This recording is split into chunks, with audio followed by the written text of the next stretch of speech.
बच्चों, कैसे आप सब। आशा करती हूँ आप सब अच्छे होंगे, स्वस्थ होंगे। स्वागत है आपका इस कक्षा में।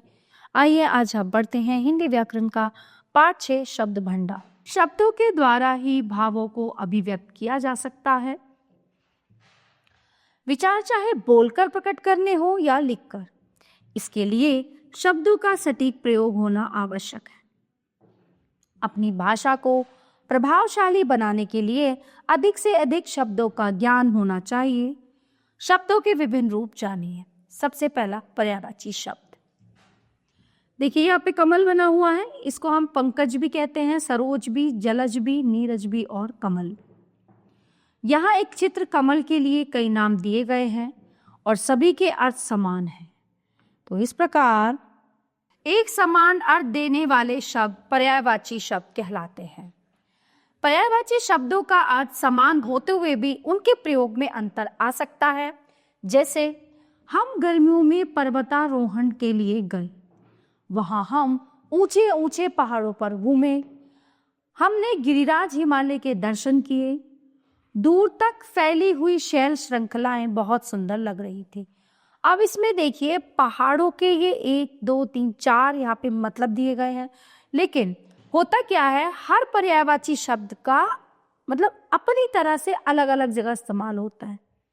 ठीक है, अब यहाँ पर ये नहीं लिख सकते थे हम गर्मियों में गिरिराज के लिए गए, वहां हमें ऊंचे ऊंचे शैल पर घूमे, है ना। तो इस वाक्य के लिए ये शब्द सही है, इस वाक्य के लिए ये शब्द और इस वाक्य के लिए ये शब्द।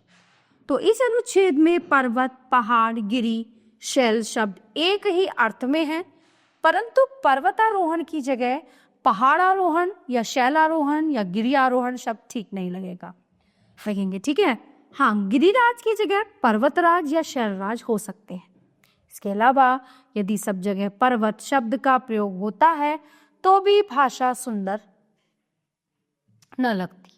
स्पष्ट है कि पर्यायवाची शब्दों का प्रयोग भाषा को सुंदर और प्रवाहपूर्ण बनाता है, परंतु इसके लिए शब्द का सटीक प्रयोग होना चाहिए।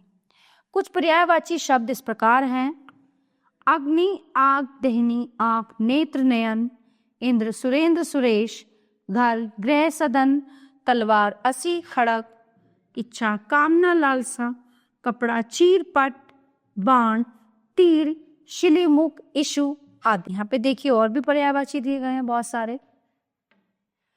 तीर, धनुष, बाण, देवता, सुरदेव, शत्रु, अरि, रिपु, पुत्र, सुत, आत्मज, नंदन, तनुज, पति, स्वामी, भर्ता, मनुष्य, मानव, मनुज, राक्षस, असुर, निशाचर, शरीर, तनु, तन, काया, सिंह, शेर, केसरी, हरि, मृगराज, हाँ, कर, हस्त, पानी। अगला है विलोम शब्द। मुझे पुराने नहीं नए डिजाइन का कोट लेना है। यहाँ पुराने और नए शब्द एक दूसरे का उल्टा अर्थ दे रहे हैं। इन्हें विलोम शब्द या विपरीतार्थक शब्द कहते हैं। कुछ विलोम शब्द इस प्रकार हैं: परस्पर उल्टे अर्थ देने वाले शब्द विलोम या विपरीतार्थक शब्द कहलाते हैं। अनुकूल, प्रतिकूल, अपना, पराया, अनुराग, विराग, अनंत, अंत, अल्प, अधिक। उपकार, अपकार, उत्कर्ष, अपकर्ष, उत्तर, प्रश्न, उत्तर, दक्षिण। खरा, खोटा, जल, थल, जय, पराजय, ज्येष्ठ, वरिष्ठ या कनिष्ठ। अथ, इति, अनुग्रह, विग्रह, अस्त, उदय, अनुज, अग्रज। देव, दानव, उजाला, अंधेरा, कृतज्ञ, कृतघ्न, गुरु, लघु, झूठ, सच, जटिल, सरल, तीव्र, मंद, देश, विदेश, निर्गुण, सगुण, विधवा, सधवा। अनेकार्थी शब्द। मोहन, दिल्ली जाने से पूर्व की ओर मुख करके सूर्य को प्रणाम करो। यह पूर्व शब्द 2 बार आया है, परंतु पहले पूर्व का अर्थ पहले तथा दूसरे पूर्व का अर्थ पूरब दिशा है। तो इस प्रकार कुछ शब्द कई अर्थों में प्रयोग किए जा सकते हैं। इन्हें अनेकार्थी शब्द कहते हैं।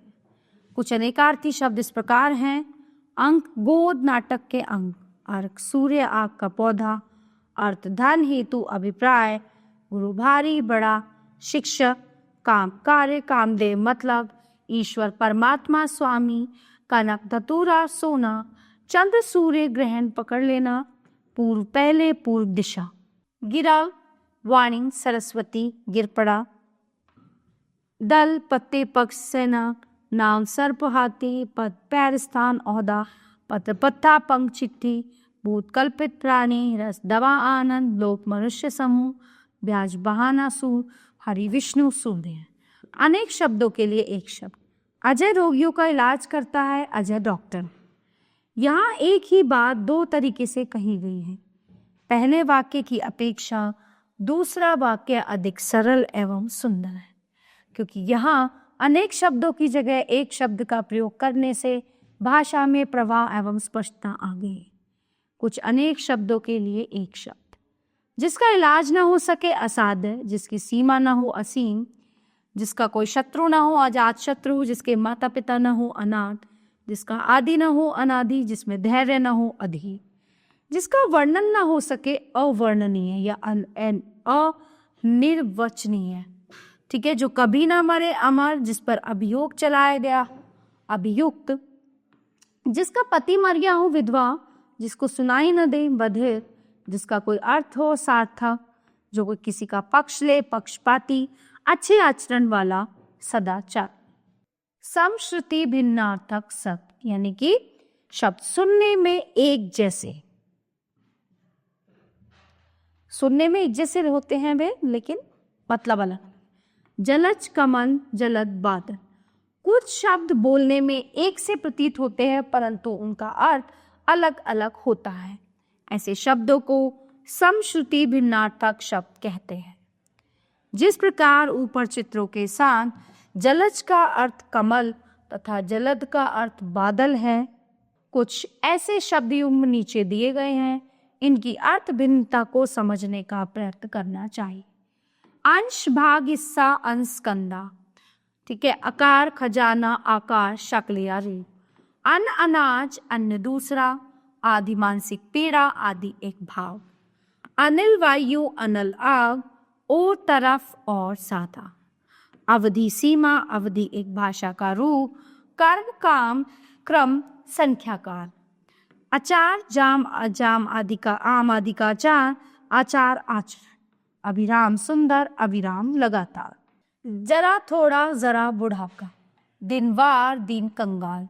बाण, आदत, बाण, तीर। मल, मैल, मल, पहलवान। ग्रह, घर, ग्रह, नक्षत्र। निधन, मृत्यु, निर्धन, गरीब। चरण, पैर, चारण, भान। तरनी, सूर्य, तरनी, नौका। पुरुष, परुष, कठोर, पुरुष, आदमी। द्रव, तरल पदार्थ, द्रव्य, धन। प्रकार, भेद, तरह, प्राकार, किला। करण, साधन, कर्ण, काल। अगला है समरूपी भिन्नार्थक शब्द। ये शब्द युग्म अर्थ में समानता रखते हैं, परंतु उनका अर्थ सूक्ष्म रूप में भिन्न होता है। छात्रों को इनका अंतर अवश्य समझ लेना चाहिए।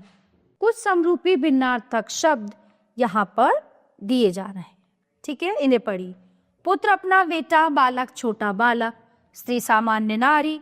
पत्नी, अपनी विवाहिता स्त्री। अभिमान, अपने को बड़ा समझना। अहंकार, झूठा घमंड करना। खेद, पश्चाताप की भावना सहित दुख। दुख, सामान्य पीड़ा। अबला, सामान्य स्त्री जाति। निर्बला, कमजोर स्त्री। ईर्ष्या, किसी की उन्नति से जलना। स्पर्धा, किसी को देखकर स्वयं उन्नति के लिए प्रेरित होना। जननी, जन्म देने वाली। माता, संस्कार डालकर निर्माण करने वाली। नमस्ते, सामान्य रूप से आदर भाव। प्रणाम, बड़ों के प्रति छोटों का अति नम्र भाव जताना। मंत्रणा, किसी छिपाने योग्य विषय पर विचार करना। परामर्श, किसी विषय पर विचार करके किसी को अपनी सलाह मशवरा देना। तो आइए दोहराते हैं हमने क्या पढ़ा इसमें। अर्थ के आधार पर शब्दों के कई भेद होते हैं। समान अर्थ देने वाले शब्द पर्यायवाची शब्द कहलाते हैं। उल्टे अर्थ देने वाले शब्द विलोम शब्द कहलाते हैं। कुछ शब्द सुनने में एक जैसे लगते हैं, परंतु उनके अर्थ भिन्न होते हैं। तो प्यारे बच्चों, ये पार्ट यहीं पर समाप्त होता है। आशा करती हूँ आपको अच्छे से समझ आया होगा। मिलते हैं अगली कक्षा में। धन्यवाद।